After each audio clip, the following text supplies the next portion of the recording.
Hello, it's me, Dragon, here to share with you my opinions for the top 10 starter animes for people looking to get into anime. Anime has been really popular in the past year, and I've had a couple people come up and ask me, what animes do you recommend if I'm going to start watching anime?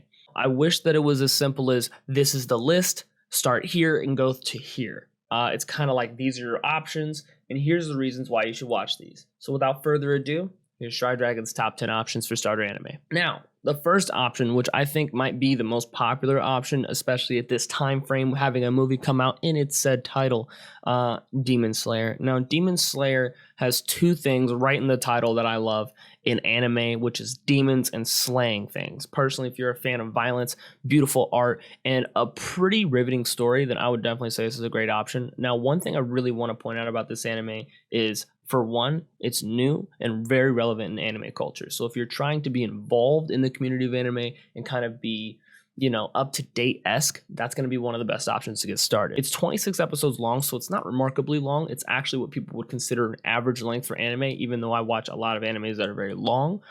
That's considered an average length, especially since the movie just came out covering a large chapter in the manga. It's a great option to get started.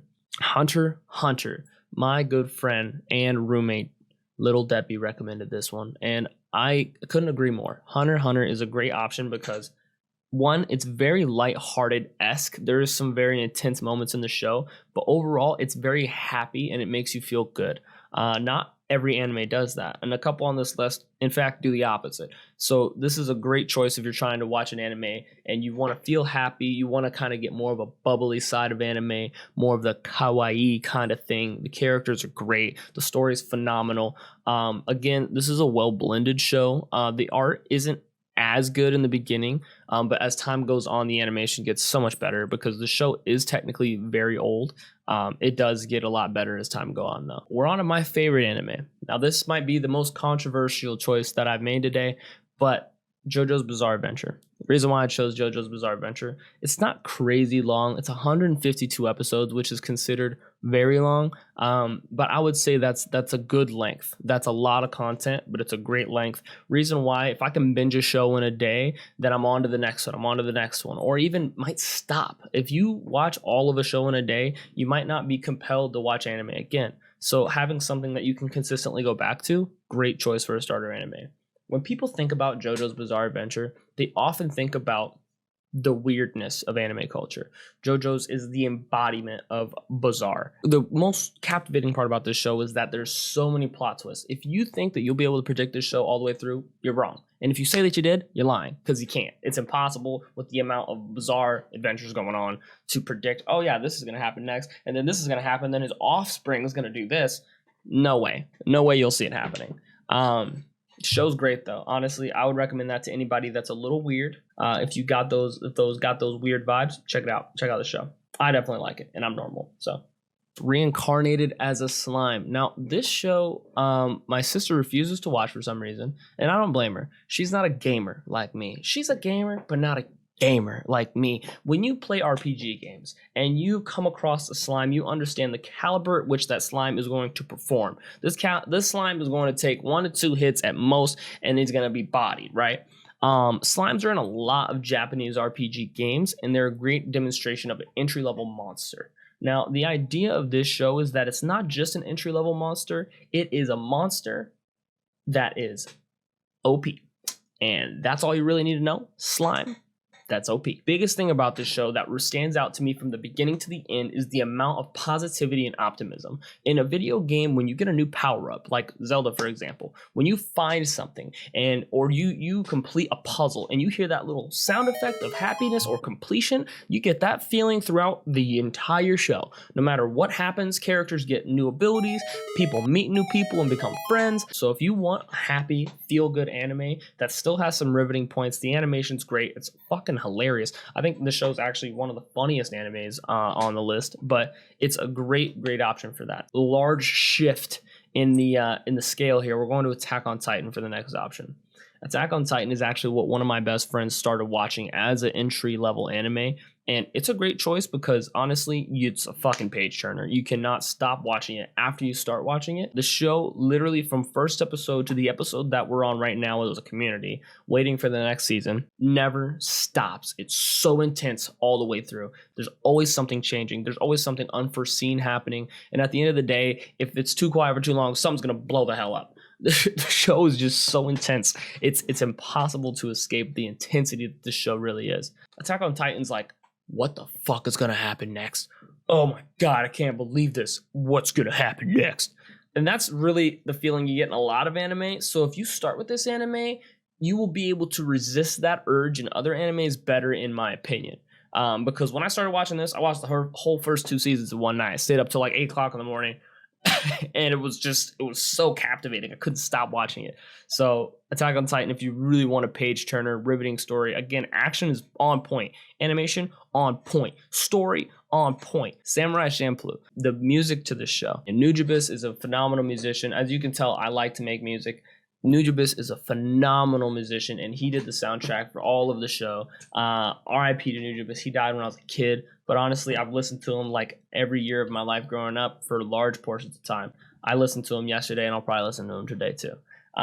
The show having a soundtrack like that really facilitates a different feel throughout the show. The soundtrack of an anime really, really changes how the show feels, and having this hip-hop interpolated feel throughout the show makes Samurai Champloo a great choice for anybody that likes hip-hop music or hip-hop culture and wants to get into anime. It's an older anime, but not too old to where it's like, wow, this person's eye and eyebrow were fusing together. How trash is that? This is a great example of the characters alone carrying the show. The plot is there, the animation is there, but the characters is why you're going to watch the next episode. The characters is why you're staying with the show. My cat is named after one of the main characters, Mugen. It's just a phenomenal show, and I honestly think that this is one of the top options for a starter anime if you like samurai stuff. If you don't like swords, if you don't like samurais, and that's really not your speed, watch Cowboy Bebop. I honestly think that that would be a great option as well, and I know other people are going to hate on me for not putting that as the primary slot, but I'm going to make that a subsidiary to this one. So Cowboy Bebop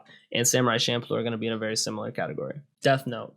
Now, Death Note is a very popular show. It's not incredibly long. It has a lot of intensity. There's way more death in that show than I was used to when I started watching anime. So when I switched over to this show, I was like, man, people are dying a lot. Not really scary. It's not a scary anime. It just has a lot of gloomy aspects to it. Honestly, I would say if you're a fan of like life or death stakes, and you're a fan of like, oh, we got to get this done, otherwise this character's going to die, or oh my God, we got to figure this out, or somebody's going to die. That's this show in a nutshell. There's not a lot of phenomenal animation, but that's not the point. The point in this show is definitely the plot. The plot is so thick. The plot is so riveting that you really want to know what's going on. The mind of the main character is very, very interesting, as well with the antagonist, which again, those are subjective terms in this show. You'll definitely have to check it out. I think no matter what, like I said before, you'll eventually watch all these shows. Where you start's up to you. But Death Note and Tokyo Ghoul, I would say, are similar categories of like more of like a dark, like edgelord kind of vibe. So if you're into that, definitely check out Death Note. Don't watch trailers to anything. Never watch trailers. Professional advice, never watch trailers. And I'll make a video on why. But do not watch the trailer. Just watch the first episode. First episode is plenty of a trailer for any of these animes. And here we are at one of the fan favorites, One Punch Man. One Punch Man, the reason why I'm putting this on the list is because it encapsulates anime tropes in a different light. As opposed to just having all those anime tropes, it kind of mocks it in a beautiful way to show why they're cool. For example, One Punch Man, the main character, in case you didn't pick it up, he one punches every enemy and then they fucking explode. It's a hilarious feat because it shows how overpowered main characters are. In any of these shows that I've been talking about, the main character has what we call in anime the protagonist buff. The protagonist buff essentially means that he will overcome this challenge one way or another. Either he will survive, flee, defeat the opponent. Most often he will overpower the opponent or defeat them with some convoluted new technique or think outside the box or the power of friendship or perseverance, whatever it is. They will overachieve. Not One Punch Man. He is just simply punch him one time and they'll die. But the show as a whole has everything. Evil villains, great animation. Plot is there. It's very prevalent. And most importantly, it has violence. Naruto. The reason why I chose Naruto is because it made a Logan, I'm doing a video, bro. Reason why I chose Naruto is it's made a big impact in my life. I grew up watching Naruto. The reason why I chose Naruto is because having a character develop over that many episodes is a great experience. And if that's something you look for, if you're looking for a long stretch or a long haul, Naruto is going to be one of the best options. It teaches you a lot about shinobi lifestyle, which being a ninja or knowing how ninjas work is super crucial in a lot of anime. Whether it's a slice of life anime, a romance, or anything, there will be a reference to a ninja or a shinobi in some way. And having that knowledge as a foundation is crucial. The show started very long ago though, so it started when I was very young and it progressed. I think I was like 6 or 7 when it came out, and then it progressed very quickly into a much better animated show over time. So Naruto, I could say, is one of the best options. My girlfriend started with Naruto. Actually, it was her first anime, and I think she would agree with me when it comes to this is one of the best anime of all time, in my opinion. Don't worry about the shirt change. We got to talk about Afro Samurai. Afro Samurai, in my opinion, is going to be one of the simplest, sweetest options for an introductory anime, just because it's 5 episodes long, it's voiced by Samuel L. Jackson, and the soundtrack's made by the RZA. Meaning that if you're not familiar with anime much, but you're really trying to get into anime, and you have like a foundation in hip hop, or even you like Samuel L. Jackson, this alone is worth it to watch because of those reasons. Even individually, if you just like RZA's music, just watch the anime. It's totally worth it. On top of that, I love swords. I love watching people get chopped up. Super awesome. That happens a lot in this show. Seeing that it's only 5 episodes long, the story is there. The story is prevalent. It's very story driven. The main character's smooth, a man of few words, as some would say, but he definitely is all about that action. So I would definitely say that he's one of my favorite main characters, not just because he's black. That's something that's super cool for me because I have an afro. He inspired me as a kid to grow an afro. My dad used to call me Afro because of this show. I just resonate with the main character a lot. So on top of all of those elements, the show as a whole, from a viewer perspective, it's great. It's great. The animation's great. The art style is unique, which is something that I find very important when I watch anime. But that's going to do it for our list today.